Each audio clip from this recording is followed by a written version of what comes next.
100%. Okay. You got practice for Mom, look. Mid-segment of triangles. All right. Triangle mid-segment theorem.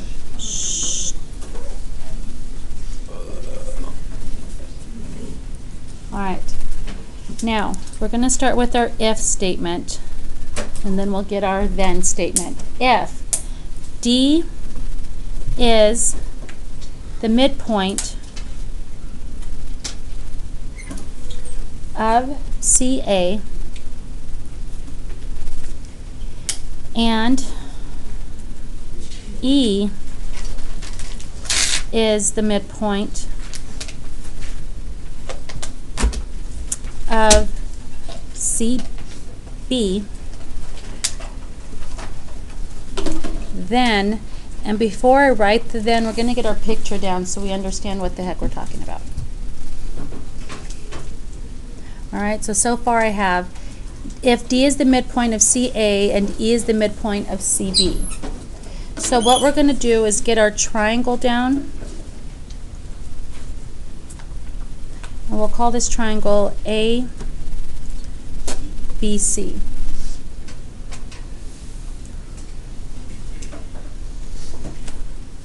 Alright, so I'm just going to go off of this. It says D is the midpoint of CA, which is fine. Don't write down what I have just yet. Oh, stop. It's okay. You can. It's just a small change. I mean, it's fine the way if you leave it like this, but I don't want it like that. AC. Oh, we're switching. Oh my God. B. I thought we switching the whole thing.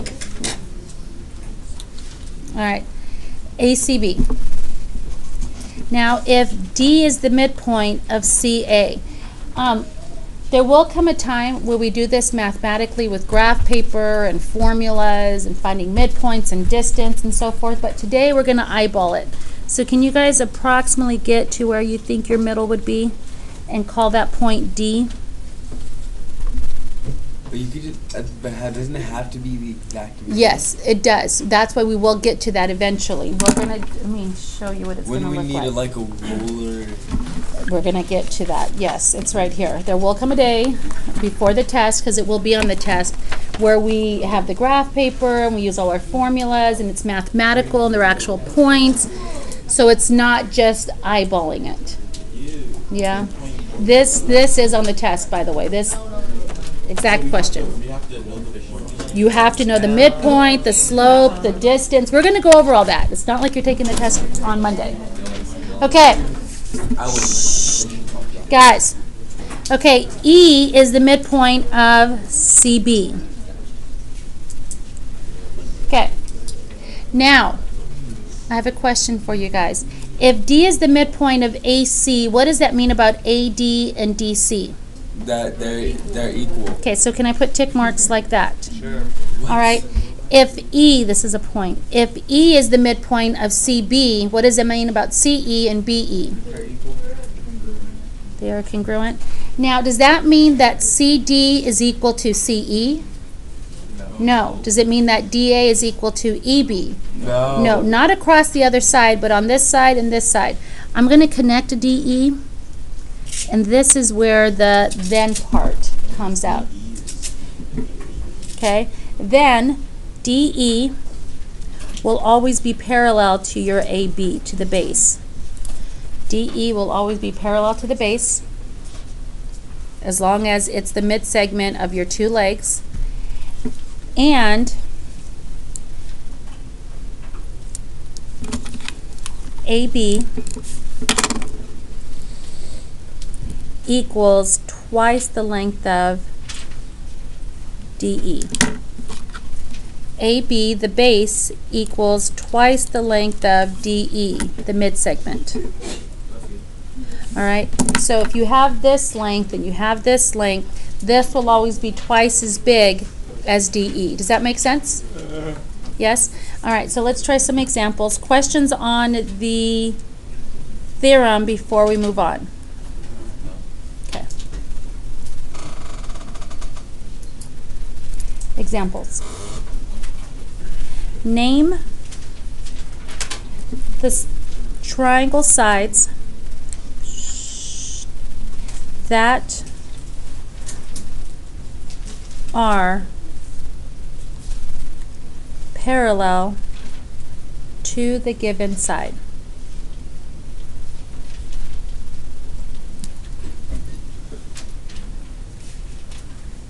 Okay, so we're going to draw a triangle here as well. Now, this triangle I'm going to draw, I'm going to start adding a lot of stuff to it, so you want to make sure that you're graphing it or drawing it with me. Because you don't want to look up and be like, oh, what's all that? X, Y, Z. So make sure you have all this first.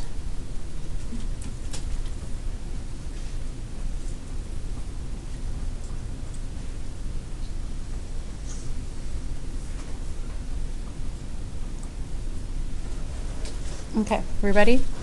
I'm going to draw the midpoint of X, Y, and I'm going to call that M. What does that mean about X, M, and Y, M? Congruent. I'm also going to draw the midpoint of Y, Z, and I'm going to call that N. What does that mean about Y, N, and Z, N? Congruent.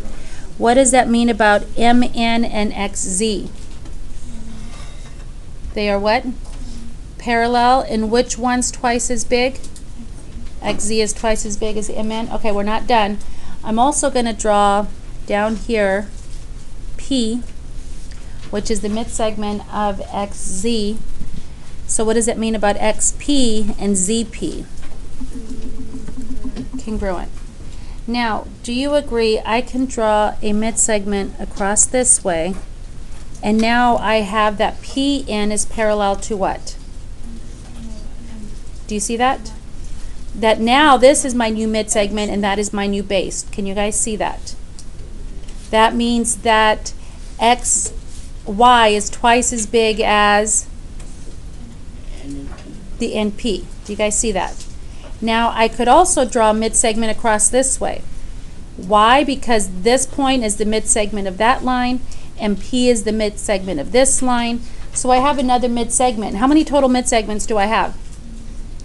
3. MN for this base, MP for this base, and NP for that base. Can you guys see that? Yeah. Which one? Is this the one I just drew? MP is then parallel to what side? YZ. YZ. You guys see that? Which one is twice as big?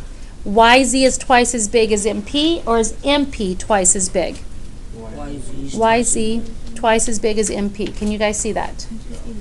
All right, I know, a lot of letters. So, number 1, we'll ask you something like this, YZ. And up here I'm asking you to name the triangle sides that are parallel to the given side. Okay, so figure out where YZ is. YZ is here. Without blurting it out, next to this, I want you to write the side that is parallel. YZ is parallel to blank blank. Write it down here. Don't blurt it out, write it down. YZ is parallel to what? Now I want you to quickly do a check in your groups and see if you guys agree.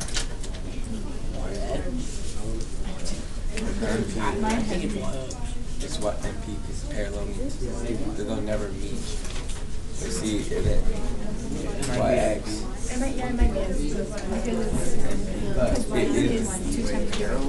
All right, what did we get? MP. MP. Can you guys see that? YZ and MP. This is the midsegment, this is the base. Can you guys see it? Do you guys agree it's kind of messy with all the midsegments? Yeah, you really have to get your brain to process it. All right, number 2. What about XZ? Don't blurt it out, just write it down. XZ is this one here. Don't blurt it out. You're just writing down what it's parallel to. Which side? No talking. You're just writing it down. Salvador, whatever you're doing needs to stop, both of you. And you're focusing. You should be writing this down. Put the answer down next to it. Check it with your group members. Check it with your group members. MN. Okay, what'd you guys get? MN. Does everybody agree that it's MN? Yes. XZ, MN. Which one's twice as big? XZ is double MN. All right, one more. Number 3 is PN. What is PN? Don't blurt it out, just write it down. PN is parallel to what? You're not blurting it out, you're writing it down. And check with your group members at this point. We're looking at PN, this one here. Sal, can you tell me what it's parallel to? PN is parallel to which one? To this one? Do these two, are these two parallel? Do they, if they intersect right here, could they be parallel? No. No. It has to be a line that's horizontal, or not horizontal, but like just like this one here. There's only one other line in this triangle that looks even remotely parallel. YX. Do you guys see that? Okay, so getting yourself to see that this is the base. I'm sorry, this is the mid-segment, this is the base. So you said YX? If somebody else called it XY, does that matter?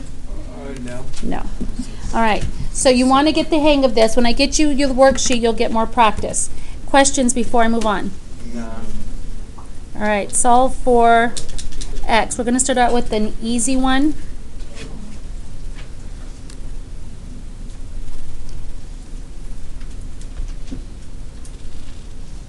Now, do not put these markings in. Does everybody have at least this? Yeah. Okay. The next piece I'm putting in pencil because I'm going to erase. So do not, especially if you're writing in pen, do not write it down. Can anybody tell me why these are not the correct markings? Because they're on the same side. When they're right, when they're congruent, should they be congruent across or on the same side? Right now I have them marked across, but they should not be across. They should be on the same side. So does it matter, like, could I put 2 here and 1 there? Does that matter? No, as long as it's 1 and 1 on one side and 2 and 2 on the other side. Do you see that? Yeah. 1 and 1, 2 and 2, 3 and 3. All right, okay, so now I'm going to put stuff in. This is X. This is 28. Now my equation, I'm going to double the mid-segment, the smaller one. Which one do I double? X or 28? X, and it equals the base. The base is what? 28. So 2x equals 28. You go ahead and solve that by the method, and yes, you show your work. What do we do? Subtract or divide? Divide. Divide by 2. 2. X equals 14. And x equals 14. Does that make sense? Now I had a kid ask, instead of doubling that, could I just take half of this? Or would that work as well? Yeah? Sure, If this is twice as big, is this half as big? Yeah, is 28 cut in half that? Yes. It doesn't always work out that nice. I'll show you some. I'm going to try to squeeze 2 problems in here. Then you'll get like, on some of them you'll probably get like a decimal or something. And you try to just... Right. Okay, so I'm going to put my markings here, here, there, and there, and I'm going to call this 2x, and this one 10x minus 21. Ooh. Now, is this one that where 10x minus 21 is easy to cut in half? No. No, you get 5x minus 21 over 2. You could do it, but it's not as nice. So I like to stick to doubling the mid-segment. So what am I going to double? 2x. The 2x. And when I double that, what does it equal? Not, it does equal 4x. 4x equals what side? 10x minus 21. And I still have some people messing up on their solving. When I solve, I subtract to the other side. I'm going to move this guy since I'm trying to get the 21 by itself. And I'd rather move this way and get a negative. What's 4 minus 10? 6 or negative 6? Equals negative 21. Divide both sides by 6 or negative 6. Now, here is how I want your answers. First off, what's going to happen to the negatives? They cancel out.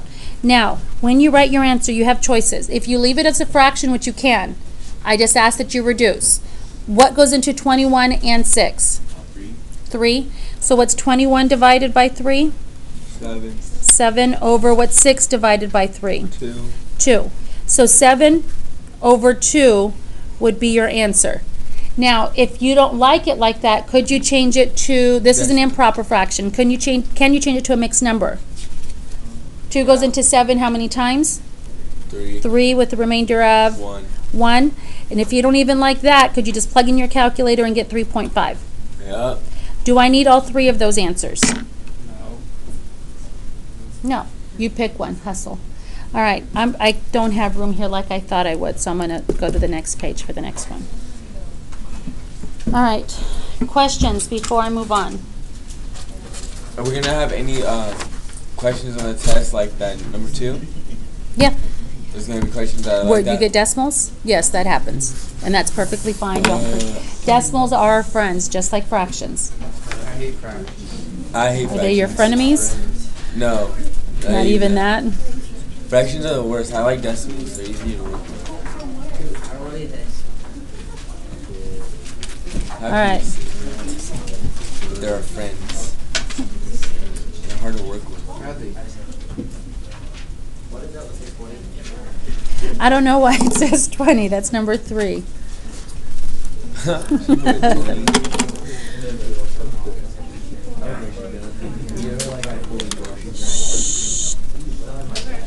All right, guys, let's focus.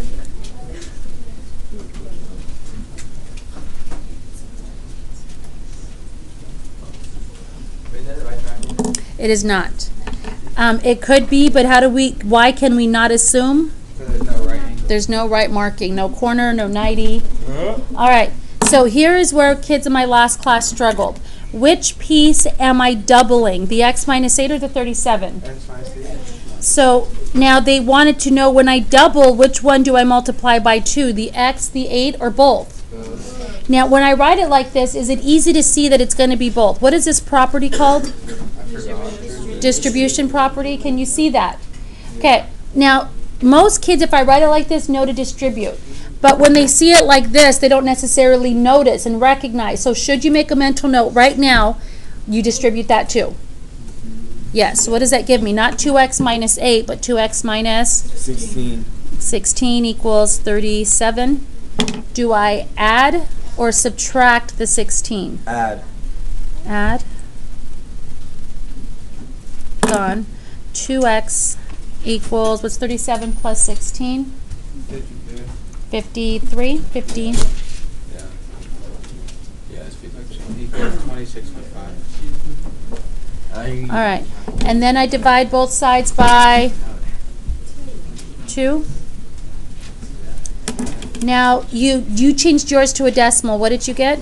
26.5. 26.5 or 26 and 1/2, or you can leave it as 53 over 2 because that does not reduce. Oh my God. Oh my. Do I care which one you give me? No. No, you pick the one you like best. All right. Number 4.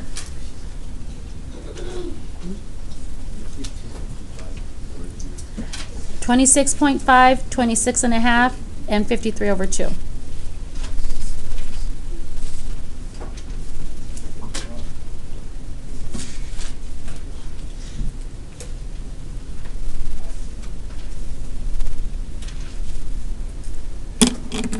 All right. Now, don't do any work yet because I haven't given you enough information. Why can you just not assume that this is double this, even though it's in the right lesson? What did I not give you yet? The markings. Do those markings need to be there? Yes. Yeah. In order for you to say, oh, this is double the base, it needs to be a mid-segment. All right. Now, here is where kids struggle. They did this. Tell me where I messed up. Were you messed up? Yes. Extra. Did I double the wrong side? Yes. Yes. They said, well, you did it over here. You distributed. It doesn't matter what I distribute. What am I supposed to double, the mid-segment or the base? The mid. Okay, so it should be 2 times what? 2 times 2x. Equals x plus 18. So is it always going to be a distribution problem? Not always. It just depends on what your mid-segment is. Is it one term? Is it two terms or more? All right, so make sure you're doubling the right piece. What's 2 times 2x?